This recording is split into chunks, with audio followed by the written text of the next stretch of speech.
ጫት አስካሪ ነው ወይ የሚለው ጥያቄ ሊመጣ ይችላል። አሁን አስካሪ ነው። የስክረት አይነት የተለያዩ ናቸው። እንደ መጠጡ ላይሆን ይችላል። የራሱ የሆነ ስክረት አለው።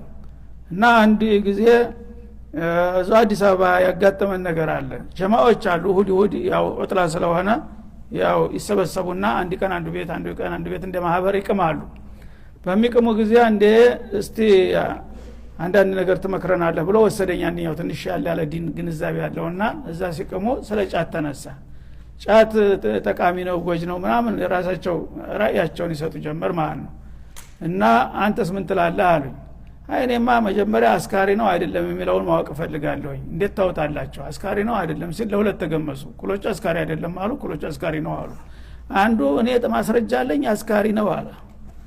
ምንድነው ሲሉት ሐረር ላይ ያጋጠመውን ነገር የጓደኞቹን አመጣ ማለት ነው። ሐረር ላይ እንደዚህ ጀማዓ ሆነን እንቅም ነበረ በርጫ አንድ ቀን ካንድ ቤት አንድ ቀን ጓደኛችን ገሌን ታውቀዋለህ አይደለም አለው። ስሙን ጠርቶ ማን አዎ ገሌን ታውቀዋለህ አይደለም አሁን። ስለዚህ በዛ ቤት ሆነን በሱ እየቃምን እያለን ሽንት ሲይዘው ወደ ሐማም ሄደ አለ። ሲመጣ ሽርጡን እንዳለ እንዲህ ያረጋ ሽርጡን እዛ ሐማም ጥሎት መጣ አለ። የታል ሽርጡ ስንለው እንዴ ይሻር ያልሰከረን ትላለህ አለው። ለብሶ ሲወድቅ አላወቀም ማለት እኔ እኮ ቀዝቀዝ ሲለኝ ምን ሆንኩ እያልኩኝ አለ። እንዳለ ዝም ብሎ መጣን። ሰው ደነገጠ አለ። ሁሉም ደንግጦ ዝም ሲል አብላ ሽርጡ አለው አለ አንደኛው። አብሎ ደንግጦ ሄዶ እንደገና ይዞት መጣ። የመስከር ማለት አይደለም ሰው ተብዴት ተስክረት አልፎ እብዴት ጨርቅ የሚጥለው ሰው ሲያብድ ነው አይደለም አለ። ጨርቁ መውደቁን የማያከውን አልሰከረም ትለኛለህ አይደለም ጸጣለ ሰውየው። ምን ሙድሚን መጠጣቱ ብቻ ሳይሆን ሙድሚን ነው የሚለው።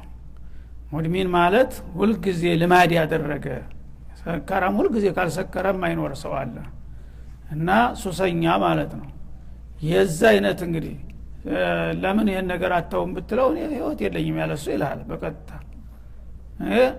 ህይወት የለኝም። ሱስ የሚባል ነገር እኮ በጣም አደገኛ ነገር ነው። አንድ አዲስ አበባ ላይ ረሃማውና በጣም ጥሩ ሰው ነበር። የሐረሬ ነው ማቀው። ጫት እና ሲጋራ በጣም ይወዳል። ያለሱ መንቀሳቀስ የለም።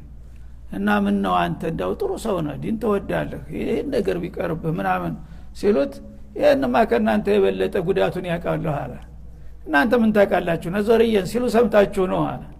ይሄ ሲጋራና ጫት ምን ያህል ሰውን እንደሚጎዳ እኔ ነኝ ኡስታዙ አለ። ከፈለጋችሁ ሙሐደራን ይልስጣችሁ። ሱብሃንአላህ ወራት እኮ ነው። እንግዲህ አንተ የተባለውን ሰምተው ያነበረው የምትናገረው ሙጀሪቡ ግን እያንዳንዱ ሰው ህይወቱ ያለበትን ጉዳት ያውቃል ተውስጥ ተወጭ ማለት ነው። እና ደግሞ ስለሱና ቃልን ብላችሁ ታወራላችሁ። እስቲ አሁን 1 2 3 ቃል ነው አንተ የምትናገረው። እኔ በሱ ዙሪያ ብናገር አለ ማአት ማታቁት ነገር ነገራችሁ ይችላልው ግን መተው አልችልም ማለት አያ ወድጅ አይደለም የሱ ሰለባውኛለሁ አልቆልኛል አለ። ሱብሃንአላህ። እና እሱን ተው እኔ በጆሮዬ በራሴ የሰማሁት እኔ ይሄን ነገር ተው ጫትና ሲጋራ አቁም ከምትሉኝ ምሳና እራት አቁም ብትሉ ይቀለኛል አለ። በሽታ እኮ ነው ምን ታረጋለህ? እና በዚህ እንደምሞት ደግሞ አቃለሁ አለ። ወላሂ በዚህ እንደምሞት ያው ጉበት የምኖ አፈር በልቷል አለ። ወላሂ አይኔ ያየው በዛው ሞተ። ሆስፒታል ታሞ ሂጄ አየሁት። እንደዚህ ከሰል የመሰለ ቱቦ ተተክሎለት ተልቡ ላይ እንደ ከሰል እየወረደ ሳህን ሞላ። ያ ሲያበቃ ሞተ። በዚህ እንደምሞት እርግጠኛ ነኝ አለ። ይሄ እንግዲህ በተጅሪባ ሰዎች በተጨባጭ የሚያውቁት ሰዎች እንውጣ ቢሉ እንኳን መውጣት አይችሉም ማለት ነው። ታሪኩን በሙሉ ከመጀመሪያ ጀምሮ ነገረኝ። እንዴት እንደጀመረ ሀብታም ልጅ ነበር። አሰበ ተፈር የሚባል ከተማ ነው የተወለደው እና አባቱ በጣም ሀብታም ነበሩ። የአካባቢ ዱርዬዎች ይሄንን የሀብታም ልጅ ሲጋራ ማለማመድ ያለብን እሱ ተለመደ ታባቱ ፍራንክ እየሰረቀ ያመጣልናል ብለው በዛ ነው ያስለምዱኛል። ሱብሃንአላህ። እና አንተ ጎበዝ አይደለም እንዴ አንተኔ መሰለ ጎረምሳ እንዴት አታጨስም ምናምን እያሉ አለ እየጋበዙኝ ምን እያሉኝ ሱስ ከያዘ በኋላ አንተ እኮ ስራን ካለም ተበካዝኑ ትልቅ ሱቅ አላቸው ሰውየው እና ሳንቲም ስንወስድ ያውቁትም አለ ምን ያህል እንደጎደለ። ከዛ እየወሰድኩኝ ለዱርዬዎች ሁሉ እኔ እየገዛሁኝ አከፋፈል ነበር። እኔ ወደዱ ይመስሉኛል አለ ለካ እነሱ ለራሳቸው መግጃ ሲያጡ ነው አለ እኔን የሸከሉኝ ከዛ በኋላ እዚህ ውስጥ ተገባ በኋላ መውጣት አልቻልኩም